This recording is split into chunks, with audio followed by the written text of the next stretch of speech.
नमस्कार मंडळी, श्री स्वामी समर्थ. कशा सर्व?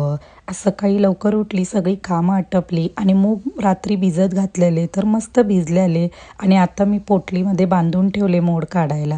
आणि बघा जियान बरोबर आली खाली गार्डनमध्ये. केळ्यांचे घड खूप लागलेले. केशवी, मी आणि विधी तिघीजणी आलेलो खाली. तर बघा मस्तपैकी एक केळ्यांचा घड पिकलेला.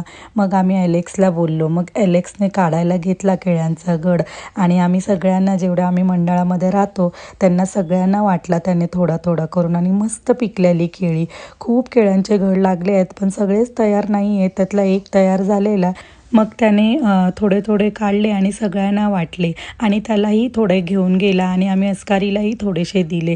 खूप दिवसांनी सगळ्याजणी एकत्र खाली भेटलेलो तर गप्पा गोष्टी झाल्या आणि मग मस्तपैकी सगळ्यांना वाटून झाल्यावरती घरी घेऊन आली मी केळ्यांचे घड. कारण मग आम्हाला पण पॅकिंग करायचं कसं आणि पिकायला कसे ठेवायचे माहिती नव्हते. तर मम्मीने मस्तपैकी पेपरमध्ये रॅप केले आणि छान असे गुंडाळून ठेवले. तर दोघींनी पण आम्ही तसेच करून ठेवले. तर आज होती नागपंचमी. त्यानिमित्ताने मस्तपैकी शेंगा बनवल्या, कारण आमच्या साईडला शेंगा बनवतात. आणि जियानला भूक लागलेली तर पास्ताही बनवला एका साईडला. खूप महिन्याने बनवला पास्ता, कारण जंक फूड बनवलेलं जितूला आवडत नाही. मॅगी म्हणा, पास्ता म्हणा, आमच्या घरी खूप कमीच बनतं. तर खूप महिन्याने बनवलं तर जियान पण खूप एक्सायटेड झाला.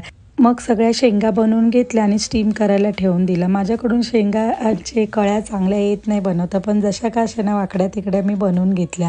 आणि संध्याकाळी आले गण्यादादा आणि दत्तादादा. प्रियंकाने गण्यादादांकडे पुरणपोळी पाठवलेली आणि पुरणपोळी एवढी टेस्टी होती. आम्ही सगळ्यांनी खाल्ली. खूप छान बनवलेली पुरणपोळी. आणि दत्तादादा रोज येतात खाली, नाटक असतं त्यांचं महाराष्ट्र मंडळमध्ये. तर अर्जदर्श पण आज आलेले. Thank you for watching. बाय.